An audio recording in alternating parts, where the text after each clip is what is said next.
Ils avaient un temps pensé mettre de côté leur mobilisation sur les ronds-points pour s'emparer des urnes, se structurer et infiltrer le monde de la politique. Une idée que certains ont testée sur le terrain et ils ont vu, avant même toute officialisation d'une quelconque candidature, les Français semblaient séduits. Selon un sondage Elab réalisé fin janvier, les électeurs étaient 13% à vouloir voter Gilets jaunes aux européennes. Un score rassurant, alors en quelques semaines à peine, ils sont nombreux à avoir sauté le pas. Bonjour. La première à se lancer dans le grand bain, ça a été Ingrid Levavasseur. Nous sommes le 25 janvier. Cette aide-soignante de 31 ans vient d'annoncer qu'elle souhaitait devenir tête de liste aux européennes. Nous sommes des citoyens qui avons envie d'infiltrer quelque chose qui nous paraît légitime. Problème, très vite, elle réalise qu'elle est loin de faire l'unanimité au sein de la grande famille des Gilets jaunes.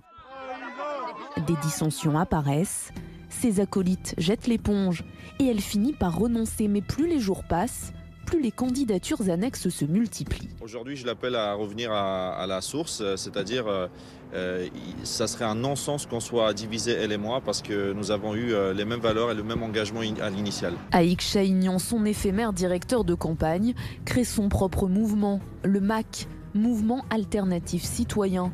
Francis Lalanne et Thierry-Paul Valette, un temps associés, on va commencer un boulot de dingue. Roulent désormais en solo, chacun dans leur coin.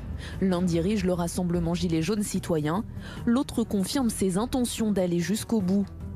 Des listes souvent apolitiques, disent-ils. À Nice, c'est l'Union jaune qui voit le jour fin janvier. Il y a 5 thèmes principaux qui reviennent en permanence. Le pouvoir d'achat, les retraites, la justice fiscale et sociale, l'immigration et la souveraineté. Autant de possibilités, d'initiatives citoyennes pour répondre aux besoins et aux questions des Français. Sauf qu'aujourd'hui, le vent semble avoir tourné.